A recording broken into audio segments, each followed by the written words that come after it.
the world. Let one not take upon oneself the burden of riches. Let one's senses be controlled. Let one be wise, but not puffed up. Let one not desire great possessions, even for one's family. Let one do nothing that is mean or that the wise would reprove. May all beings be happy. May they be joyous and live in safety.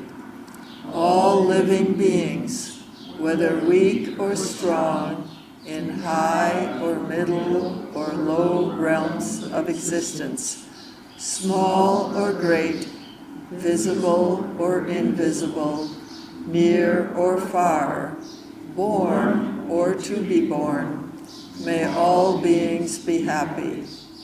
Let no one deceive another, nor despise any being in any state. Let none by anger or hatred wish harm to another.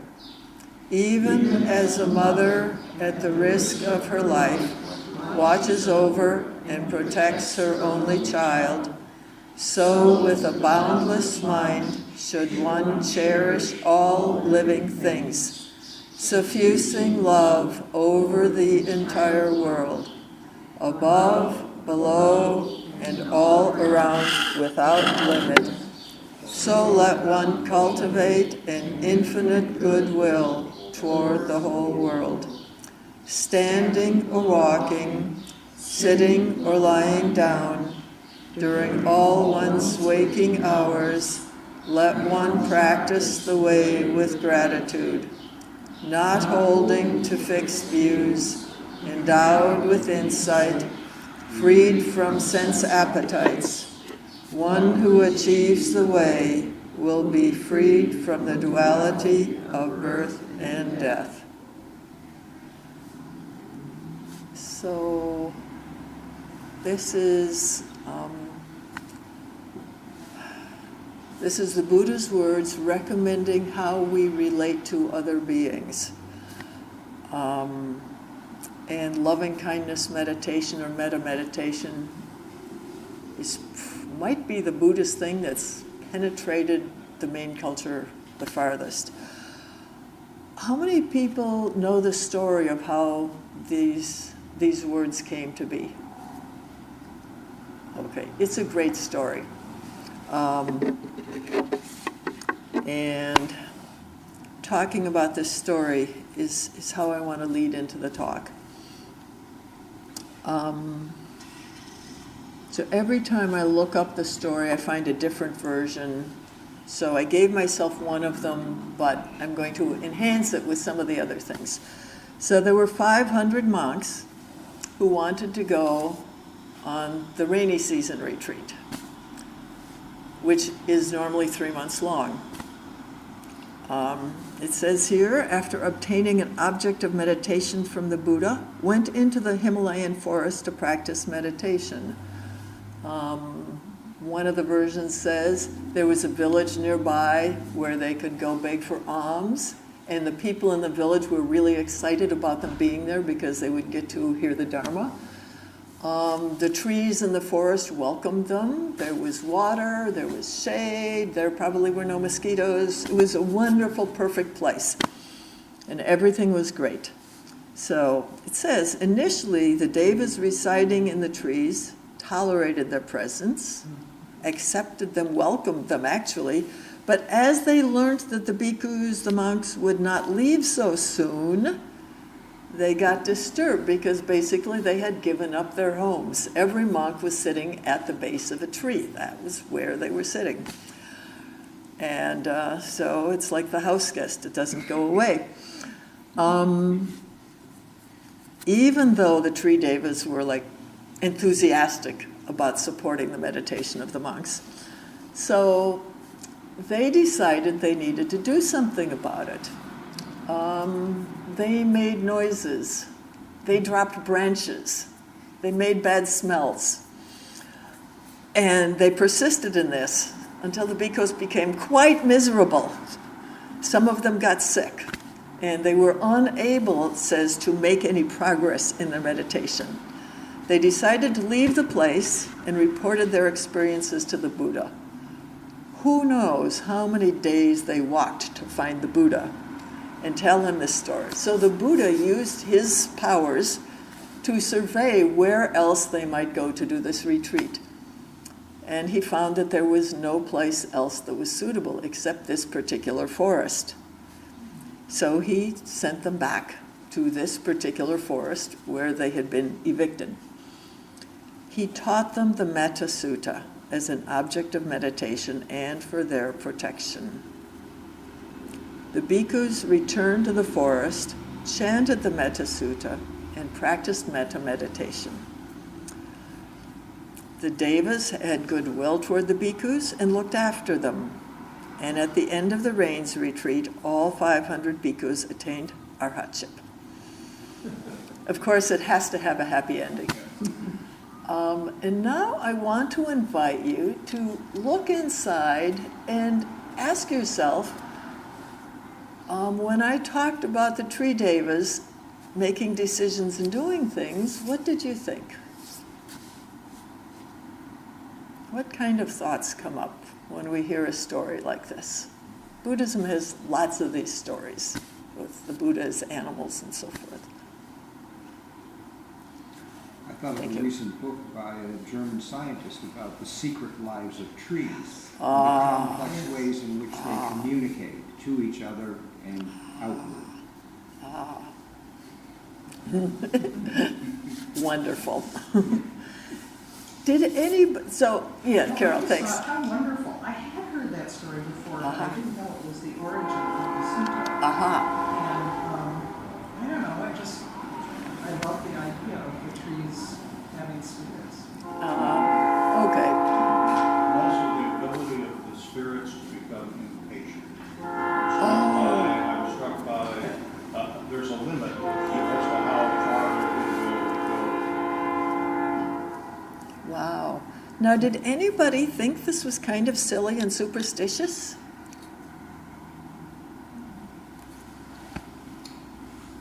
Well, okay, that's great. When I first heard it, I went, that's a little odd. Well, it was some other Buddhist stories that have trees having spirits or animals having conversations with humans and so forth. I go, what is this stuff? So maybe I'm in a group where it's okay, so I don't have to convince you. I bring up this story because most of the people that I know or know of who actually think that trees and rocks are sentient, make decisions, have consciousness, and have the power to change things, for instance, responding to prayers for rain. Most of them are not modern Americans. And so one of my things is encouraging people to consider that we having joined the Buddhist culture, we've joined a culture in which sentient beings actually are sentient. Sentient beings isn't just a nice word, but it means that we're in a religious tradition in which not only is a dog intelligent and sentient, but a tree is, and probably a mountain. I understand there's some discussion to be had about rocks and mountains. I'm in favor of all of them. So I'll move on. I'll move past that part and point out that our situation right now might be similar to the situation of the monks. We have arrived on this planet. We have multiplied greatly. We've found ways to increase our numbers beyond the numbers that the earth can actually sustain, and we're doing it by, say, drawing resources out of the bank. Mining, mountaintop removal, chemical agriculture. And the earth is responding in a certain way. Now, usually when we look at climate change, we look at the science and the numbers. And when we look at, say, that giant plastic patch in the ocean or the death of the coral reefs, I'm sorry. I'm not going to spend a lot of time talking about those things because they are very painful. But we think about the science when we think about doing it. But we could think the earth is saying no to us. And I would not know. We could think it's like the tree devas throwing things at us. I think, we're in one of the best places for climate change. And summer was lovely, but there were all those storms. A lot of trees came down in those storms at my place. I wasn't flooded like some people. I didn't even lose power. But things are happening in other places. Droughts, wildfires, floods. People who live on little islands having to leave. Famines causing refugees, resource wars. So I thought it might be that what we share with, the monks went to the forest to practice meditation. This is a good thing. What we're doing might not be such a good thing. We want to protect our lifestyles. I really kind of appreciate that I can live in the country and get here by getting in my car. I have not yet ridden my bicycle, which is embarrassing. But anyway, so rather than annoying the trees by meditating under them and staying too long, we could be thought of as annoying the earth by just taking too much, constantly taking more than our share. You might think that the monks had a little self-centeredness too, that they wanted to wake up. And so what the Buddha said to them was, you have to include everybody. You don't wake up by yourself. Everybody's in this. So, this is, I think, the first time that I have talked engaged Buddhism here. I try to talk strict Dharma, but these days I feel like talking strict Dharma has to include the stuff around us. So now I'm moving out of the background and into what does Dharma tell us, say? And I want to start with Thomas Berry, who is or was a Christian theologian, because he says it really beautifully. He says, we are talking only to ourselves. We are not talking to the rivers. We are not listening to the wind and stars. We have broken the great conversation. By breaking that conversation, we have shattered the universe. All the disasters that are happening now are a result of that spiritual autism. So here as Buddhists, we have the background, we have a religion that tells us to be part of the conversation. It tells us to join. So now I have the quotation by Dogen. And it's a little piece of his writing. Writing takes 2 pages. It's called the Genjo Koan, which means actualizing the fundamental point, or some would have translated as the matter at hand. Get to the point. This is like we're on topic.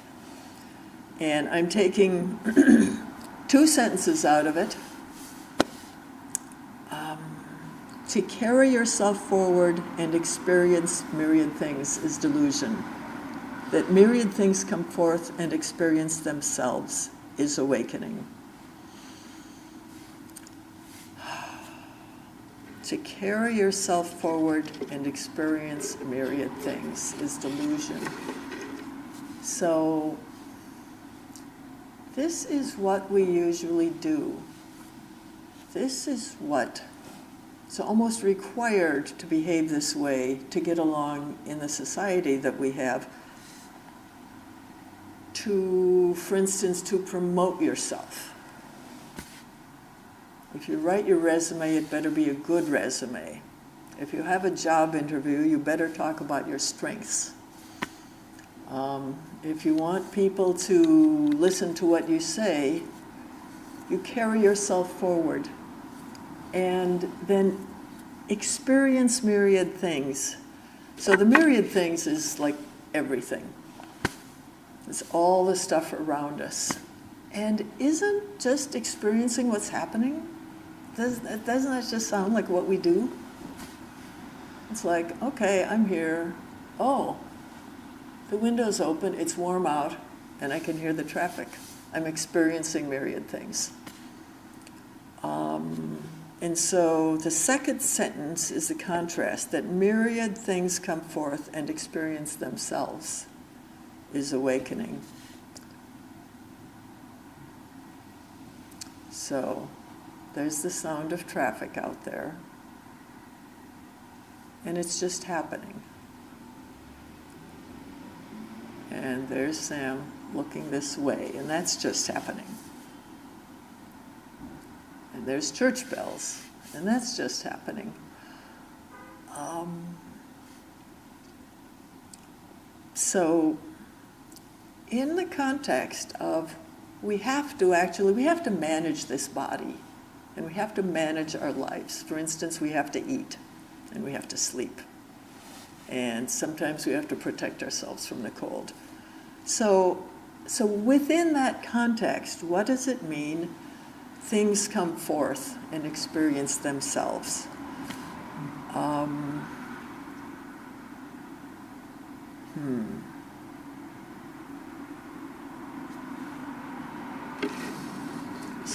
This is harder than I thought. I thought it was obvious, but you all haven't spent 20 years studying Dogen.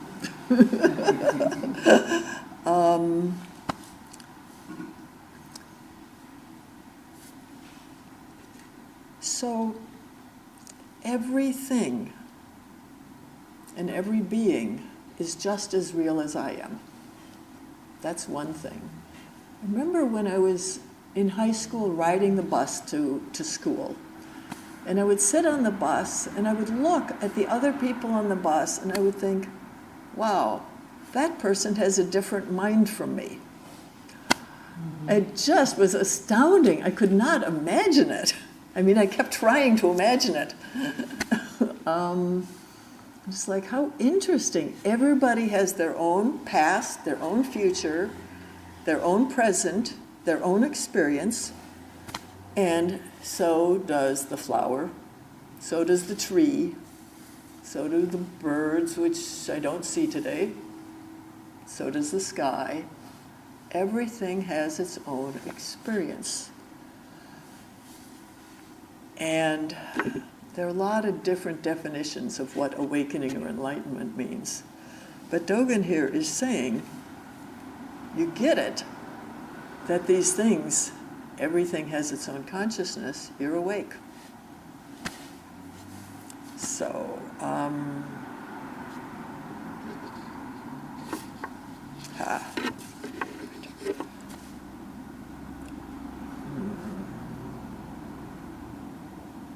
Let's see. This past spring, I was working in the orchard, and I was pulling up weeds, and I was working with Justin. So Justin is 21. He's probably at Standing Rock right now. He grew up on the Pine Ridge Reservation in a traditional family. He said he grew up without running water, and I said, wow, that's a great thing. Which is not what most people say, but it's like, you know how to live without running water. That's a really great thing. So I was pulling up these weeds, and he says, oh, those plants are really strong over here. Okay, I got a lot of pulling up to do. No, and then he says, they communicate with each other. You pull up a weed over here, it signals the other ones. They strengthen themselves. Now, he was not kidding. And he had a life experience that taught him this, as do many indigenous people, particularly if you go away from civilization or back in history. Oh, and then the science, the secret life of trees? Hidden life. Hidden life of trees. They communicate with each other, they protect each other, they support their family members. And so if we wage war on them, they'll wage war back. And ever since then, every time I go out to weed or to anything, I'm like, what's the real effect of what I'm doing? What is the real effect of what I'm doing? I pulled up buckthorn in a couple acres of my farm. And it was really great because I could see what else was there that the buckthorn were smothering. The place is full of wild plums and dogwood and wonderful things. And I found out by pulling up the buckthorn. But buckthorn are like us. They take over. They poison the soil so nothing else can grow there. And if they're talking to each other and I'm pulling them up, what's going to happen? Well, they get stronger over there. They certainly are coming back. And so how can I relate to them, given that I have an interest in protecting all the beings on this planet and not letting the buckthorn kill them, and yet the buckthorn, they really are like us. And so what right do I have to say, you stop being that way? I don't have the answer. I have started talking to buckthorn. I actually, every Friday morning, I spend 2 hours out in the woods, doing something, trying to listen. And that's not very much time. And it works better if I've done a lot of sitting beforehand. But it seemed to me that one day I asked the buckthorn if they would help me, if they would help people be less like that, and that they said yes. Now, that's like, I don't know what that means. I hope to find out.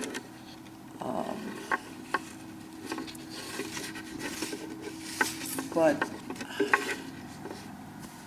this business, it's like it's not about morality, actually.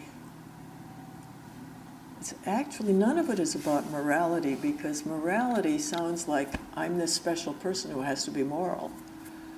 But it's actually about, well, are we going to live or die? Because we includes the trees and the grasses and the buckthorn and the reed canary grass and the soils. I mean, millions of beings live in the soils. And millions of beings live in my body, too. And if I kill them, I'll be really sick. And we're learning that now. Sometimes I feel hopeful because I think human beings, especially scientists, actually are learning that we're part of the community of life. And we actually are learning that we have to stop waging war on it.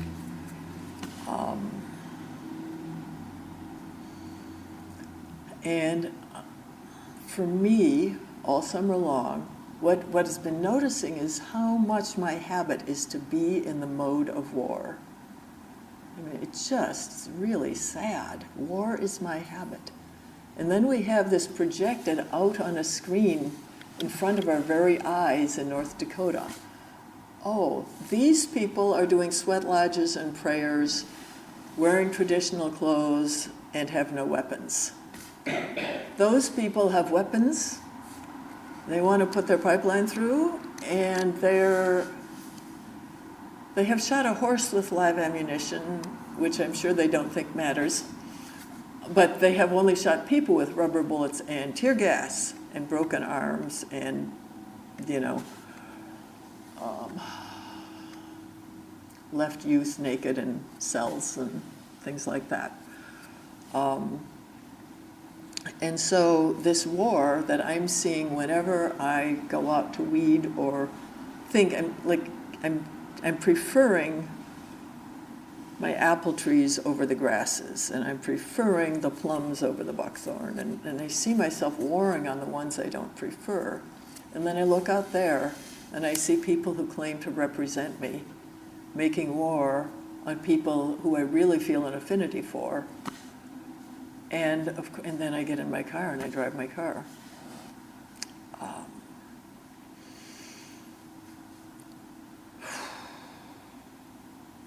So here we are.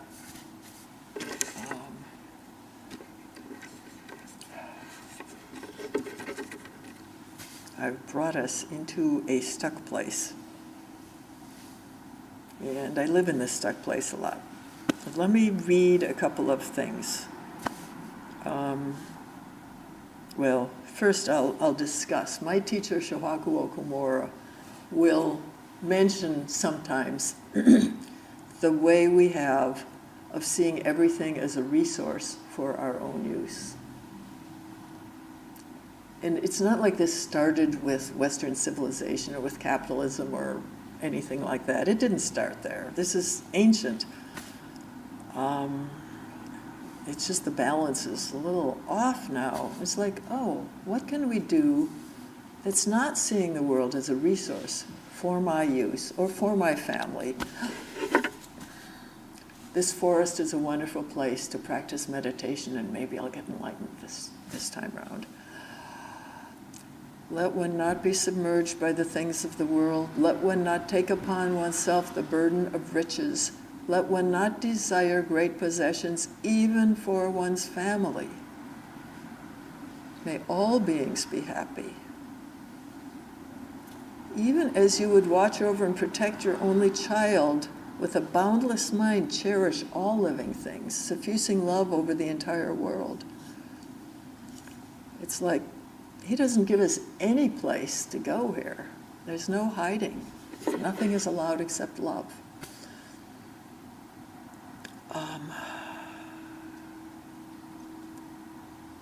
Taigen Leighton, who writes and teaches a lot, and I'm pleased to know him, says, from the point of view of awakening, there's no difference at all between awakening and delusion. And most of you have heard this one. From the point of view of delusion, there is a huge difference. In delusion, we actually do cause difficulty. We see ourselves as separate from others. We think we can manipulate the world to get what we want. And that's, in this time, we're seeing, we're starting to see the karmic results of our karmic actions of manipulating the world to get what we want. So a thing for me is that as an activist, I've noticed that I do this, and nearly everyone does it. We try to save the earth as if it was up to us. We carry ourselves forward and try to help. And yet, the myriad things are there, and they are also coming forth.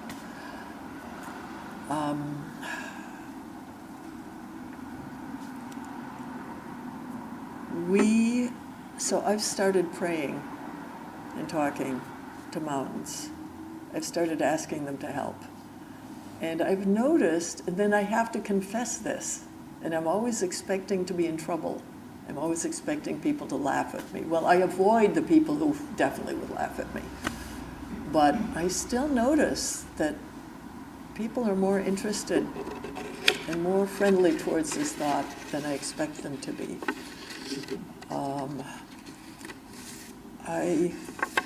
This July I went on a wilderness retreat, which was a great indulgence because I'm supposed to be taking care of the farm, but it was wonderful.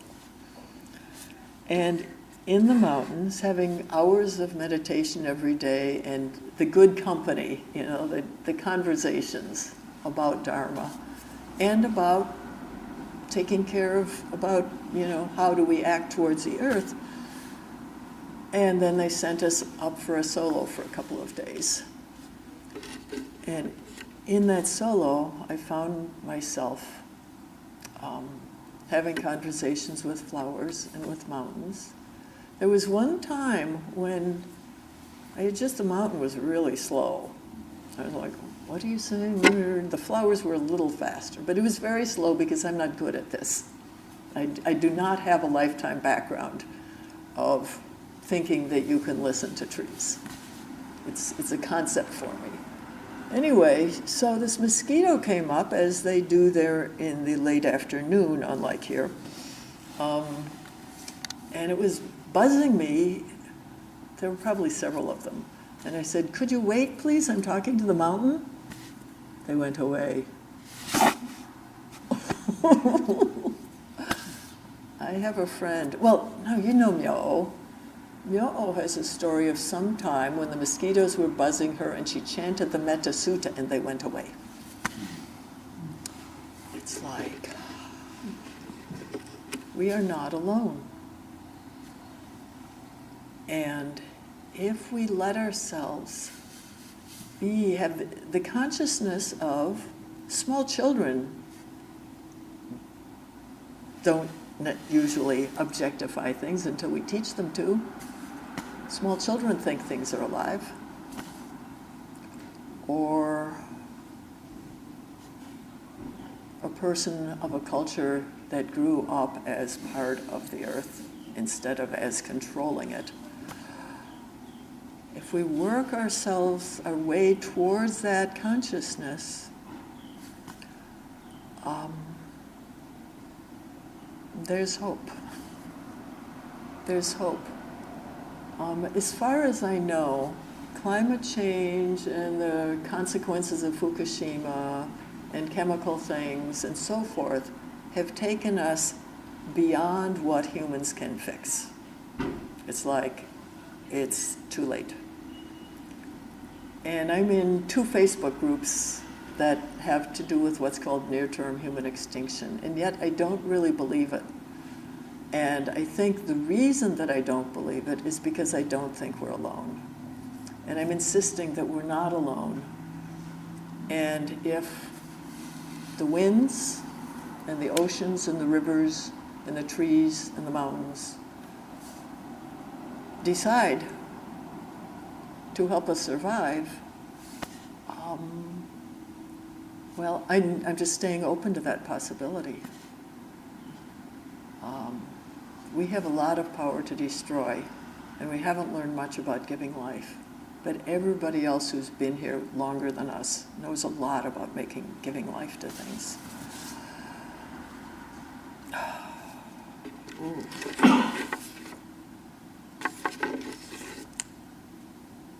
So, I'm going to read a quotation from David Abram, whose later book is called Becoming Animal. And as soon as I finished his first book, I got a hold of the second one. Because this is what he's about.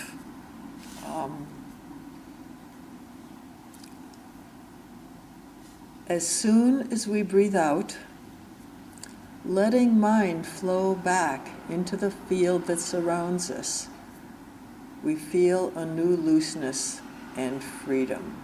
Okay. Letting mind flow back into the field that surrounds us.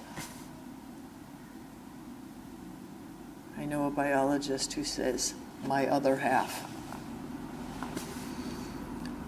The other animals, the plants, the cliffs, and the tides are now participants in the unfolding of events. And so it no longer falls upon us alone to make things happen as we choose. Since we are not the sole bearers of consciousness, we are no longer on top of things, with the crippling responsibility that entails. We are now accomplices in a vast and steadily unfolding mystery, and our actions have resonance only to the extent that they are awake to the other agencies around us, attuned and responsive to the upwelling creativity in the land itself.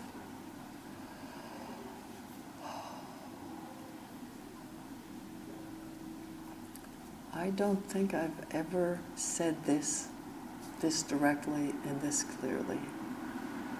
And I don't have more to say, but maybe somebody else does. Thank you for listening.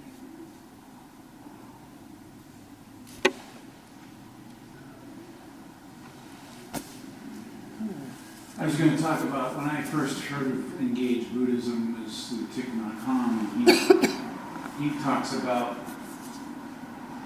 lots of things. During the war, the American war in Vietnam, he talks about helping anybody that was wounded, whether it be from the south or from the north or whatever side they were on, because he felt that his fellow monks and nuns were just going to the temple and praying.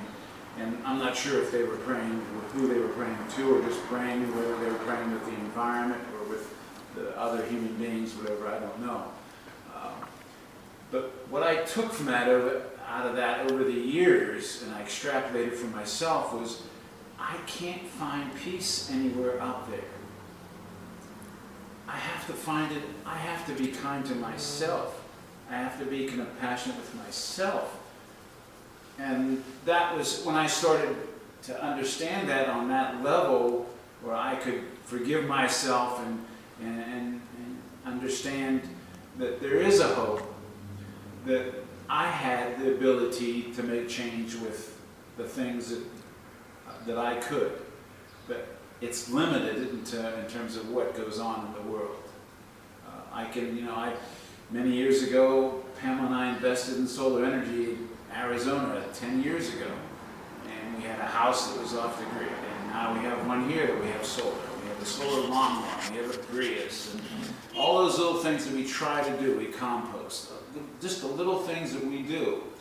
But I think nowadays people don't have that sense of there is a hope, that you can make a difference even if you don't ever see the difference. It's not seeing the difference that counts, it's being the difference. I have to find peace here. I have to do what I can do. I can't expect anybody or anything or any government or anybody else to do anything. It's just me. I'm not sure if how that relates to what you're talking about, Shoto, but I was going to quote that passage by what you read it, that we lost the conversation with the streams and we've become autistic with our relationship with everything around us, because we live in our little worlds sometimes, and we don't see the bigger picture because we just see things in such a narrow point of view. Yeah, thank you. Yeah, we have all done so many bad things that our only hope is to forgive ourselves. But then that becoming part of it. So you know the Thomas Berry quote too. Yeah. Yeah. I mean, what if, I don't know, 1 person in every 100 started actually living as part of the community of life? I don't know what that would mean. It would be, you'd have to figure out, each one has to figure out what that means for themselves. Mm-hmm. Carol. This talking to non-humans, I do that all the time. Oh, that's why you were smiling. Oh, good. And I kind of relate it to being the age I am now. And I relate it to all that time that we live in Vermont, where we were off the grid, and we got electricity. I'm getting a lot of time spent outdoors, and I've often thought about, do you use language? It occurred to me that language, our language, is not the way to communicate with trees and birds and other animals. Yes and no. What about you? I guess the same. I don't know what the non-language way would be, but I was thinking about it this summer. And I don't know, I mean, I guess I'm less romantic in the belief that anything is talking back to me, but I just keep talking. It's a way of expressing love for the world, I think. So, I had an interesting experience. Well, first, like last spring, I learned to make flower essences.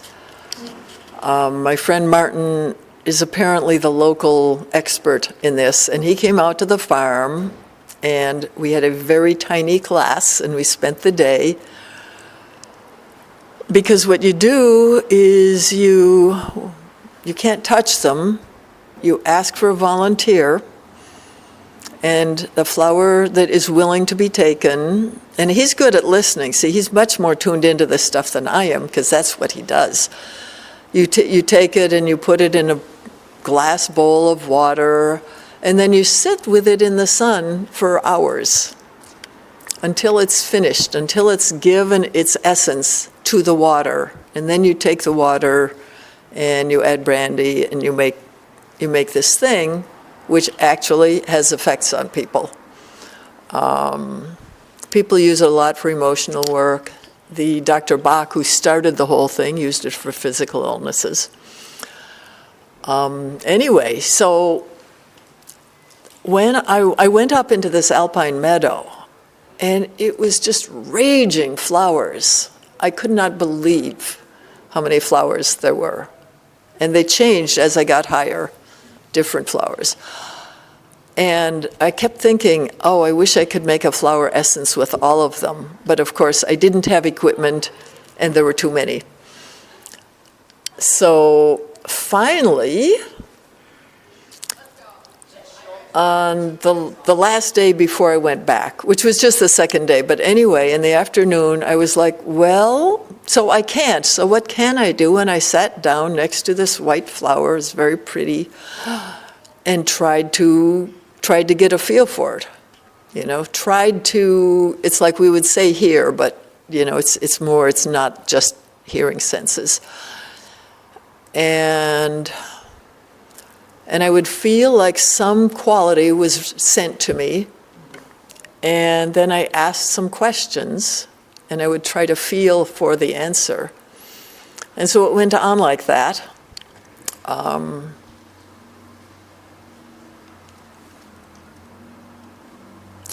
And that evening, there was that flower, there was the mountain, and then I went back, and I wanted to sit up all night, but I got frozen. So on my way to bed in the dark, there were these spruce trees, 2 of them, that I felt uncomfortable about. And I thought, well, I should try talking to them. And so I asked them, what was that first question I was asking? Is there anything you want to tell me? That would be my first question. And they said, we're going to eat you. Yeah, they said that in words. I mean, inside my head. So I've had conversations with people, and we've tried to figure it out. But strangely, it made me a little less scared because I had met them. There have been a few other times when I thought somebody spoke to me in a way that turned into words. But mostly I've had feelings, it's like, oh, this kind of energy. Oh, the other one, the first time I asked a flower, is there anything I can do for you? It said, we are not afraid to die. And of course, I was thinking about climate change coming to this place and what would happen to those beautiful meadows. So So it's so rare for me to have an event like that I remember them. And I always, I'm skeptical about people who are all the time having conversations and channeling spirits and stuff like that. I don't think that's the point, but I think that the point is I came away feeling not alone. And then I went to the Black Hills. Well, it was a couple days after that. But I somehow needed to stop in the Black Hills and just pulled over randomly and took a walk. It was hailing. And I finally wound up in this little cave-like thing, protected from the hail, looking at this rock things. They weren't mountains, they were, and I thought, rock people. And this one looked kind of like a Muppet, and that one looked like a turtle, and so forth. Anyway, I don't remember so well anymore, but I know that they told me that they would help. And I know that they told me, I asked them for help with the big thing. And they said yes, and then they said, you should show our picture. So I have this beautiful picture, and it's on my Facebook page, and it's here and there. Now, it's like, this is not rational at all. This is crazy. But it feels very alive. So I've a couple of times taken people outside and encouraged them to, listen to the trees and talk with them and stuff like that. Myo actually did a workshop, and she's much better at that than I am. But it's like to get the feel of you can actually communicate. It's like we're connected with people because we talk to each other. That's how we do it. We need to find a way to be part of this bigger thing and love it. And then we don't know what'll happen. Bill.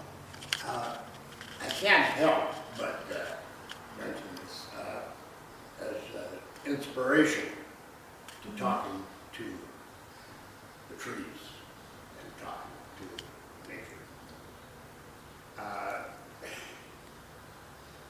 Charles Darwin. If you study Darwin and think about the source of things living and not living on this earth, it brings me to a book written by a theologian, Elizabeth Johnson, called Ask the Beasts, in which she says, address these creatures for answers. And I think that ties into your story, talking to nature. I find that very restful, to feel that I have the same DNA as those trees, and they have me. They're family, really. It's very easy now feel you would communicate because we've got something in common that you. Thank you. Yeah. Yeah, we're not alone. And it's like we're really, truly not alone. Anybody else? This is very sweet. Anybody having difficulty? Please feel free to help clarify things.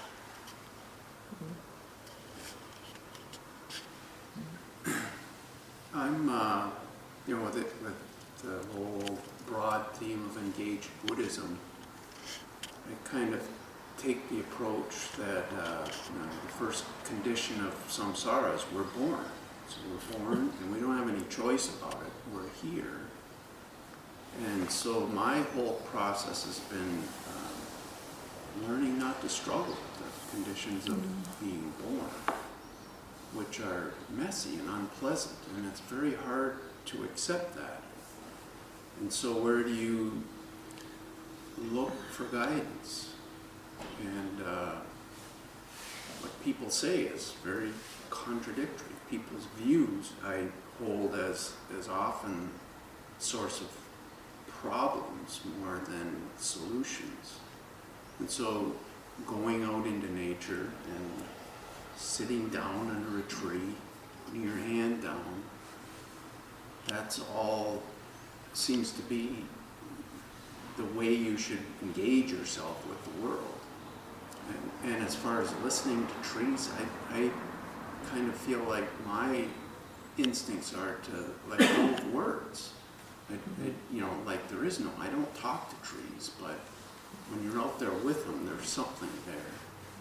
And that's all there is. And that I feel fortunate to be born as a human, because there are certain abilities we're given, but anytime we try and control things like protesting, or it's like that's almost counterproductive. So there's that big ambiguity about engaging, but withdrawing from the world isn't an option either. There's some kind of middle ground there where you have to turn and look at the source of the problems and take it all in, and not be burdened by, you were saying, people are protesting, feel like they're the only ones, they're the only voice speaking up. And I kind of feel like you can't take that on, because doing is struggling sometimes. So doing that with a flow is much harder to do. I don't know whether I've explained myself or not. You said the thing that was missing from the conversation, so thank you very much. Yeah. The accepting what's offered, oh yeah, life contains suffering. That's our starting place. And I think the place, so I'm an activist, but the place where being a Buddhist makes me different from most activists is that I'm not trying to control. I'm doing what I have to do. My response, it's like, I've been really miserable not going to Standing Rock. I want to be there. I organized a couple of things, and then I dumped that on somebody else because I hate organizing. But it's like life, being in life, and admitting that there's suffering instead of denying it. And that's a big thing in our culture. It's like we deny our suffering. Why is everybody watching football? So they don't have to think about what's wrong. Roughly. I picked on football randomly. There's lots of things. Shopping, yeah. But a response arises, I mean, the Buddha, when his people were attacked, he went. He went and he stopped, I think he stopped them twice, the invaders twice, by the power of his being, by saying a few words. And yeah, what I said about connecting with trees and stuff, it could be turned into another kind of control. That's what I was thinking also, though I didn't want to get into it too much, but grasping, and that's what, grasping at the desire to be relating to nature in that way, and so making it happen, as opposed to really, truly letting it happen, and I don't know how to do that, but grasping is one of the defilements. Yeah. Yeah, so. Thank you. It was not finished until we added these things. Anybody else? Or more from you? Okay. Thank you for this conversation.